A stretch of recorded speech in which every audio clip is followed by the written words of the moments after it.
నమస్తే బస్సు ఈ రోజు సాక్షి పేపర్ బ్యానర్ ఐటమ్ గా హైలైట్ చేసినటువంటి వార్తలు ఏంటనేటువంటి విషయం చూద్దాం. ఎన్నికల కమిషన్ విఫలం, మీ స్వయ నిబంధనలను మీరే పాటించరా, రాష్ట్ర ఎన్నికల సంఘం తీర్పు హైకోర్టు ఆక్షేపణ, పులివెందుల జెడ్పీటీసీ ఉప ఎన్నిక మరి పోలింగ్ కేంద్రాల మార్పుపై నిలదీత, పోలింగ్ కేంద్రాల మార్పుపై పత్రికల్లో ప్రకటనలు ఇవ్వాలి కదా.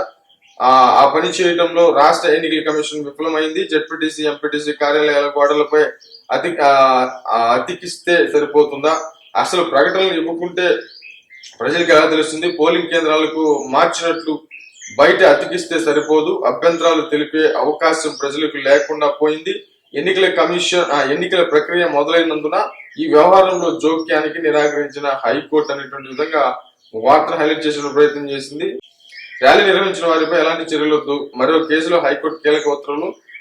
ర్యాలీ నిర్వహించారంటూ 150 మందిపై అక్రమ కేసు, పులివెందుల జెడ్పీటీసీ ఉప ఎన్నికలో పాల్గొనకుండా చేసే కుట్ర, మరి కూటమి సర్కారు కుతంత్రాలకు హైకోర్టు అడ్డుకట్ట, ప్రజా ప్రాతినిధ్య చట్టాల్లో సెక్షన్ 125 కింద పెట్టినటువంటి కేసులు చెల్లదు, మరి పిటిషన్లు నిందితులు అలాంటి నేరం ఏది చేయలేదు, ఈ పరిస్థితుల్లో కేసును కొట్టేయాలన్న పిటిషన్ తరపు న్యాయవాది నిందితులపై తదుపరి చర్యలు వద్దంటూ న్యాయమూర్తి ఉత్తర్వులు అనేటువంటి విధంగా ఉప ఎన్నికల పోలింగ్ కేంద్రాలను మార్చిన విషయాన్ని పత్రికలో ప్రకటన ప్రచురించాలని నిబంధనలు చెబుతున్నాయి. అయినా కూడా ఎన్నికల కమిషన్ ఆ పని చేయటంలో విఫలమైంది. అక్కడ ఏమన్నా రాష్ట్రం మొత్తం మీద ఎన్నికలు ఏమైనా జరుగుతున్నాయి, నాకు అర్థం కాదు. రాష్ట్రం మొత్తం జరగట్లేదు.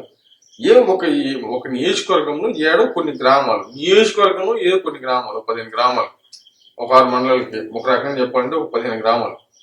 చాలా చిన్న ఎన్నిక. అసలు పేరు కూడా చెప్పి అసలు ఏం మామూలుగా అది పులివెందులు కాకపోతే అసలు అది ఆడ జరిగిందో కూడా రాష్ట్రంలో ఎవరికి తెలియదు.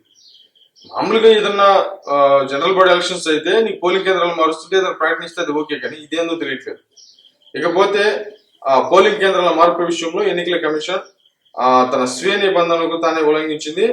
అసలు అభ్యంతరం తెలిపే అవకాశం లేనప్పుడు ప్రజలు అభ్యంతరం చెప్పలేదనే కారణాన్ని చూపుతూ పోలింగ్ కేంద్రాల మార్పు విషయంలో నిర్ణయం తీసుకోవడం ఎంతవరకు సబబు, రాష్ట్ర ఎన్నికల కమిషన్ తీరును ఆక్షేపిస్తూ హైకోర్టు తీవ్ర వ్యాఖ్యలు.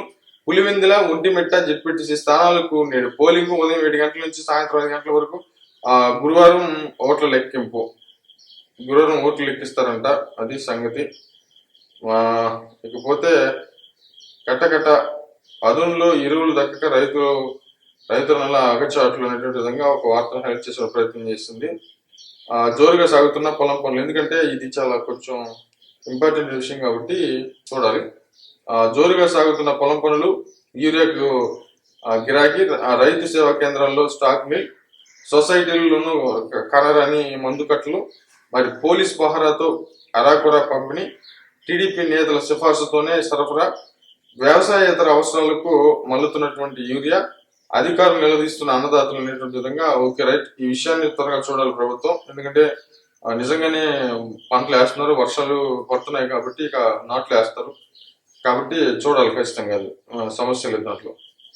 ఓట్ల చోరీపై పోరుబాట, ఇది ఆల్రెడీ అందరూ అన్ని పేపర్లు కూడా దీన్ని హైలైట్ చేసినటువంటి పరిస్థితులు ఉన్నాయి. చెప్పాను కదా, రాహుల్ గాంధీ గారికి సంబంధించి కొంత సపోర్ట్ అయితే కంపల్సరీగా ఉంటుంది. ఎందుకనంటే మండుతుంది.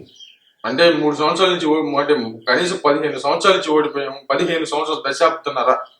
ఇంకోసారి మోదీ గారు వస్తే కాంగ్రెస్ పార్టీ ఏమైపోతుందో తెలియదు అనేటువంటి అసూయ, ద్వేషం, కోపం అంతే తప్ప దీంట్లో ఏదో ఓట్లు క్యామ్లింగ్ ఇదంతా సుల్లు ఒక రకం చెప్పాలంటే మరి ఏమొచ్చు.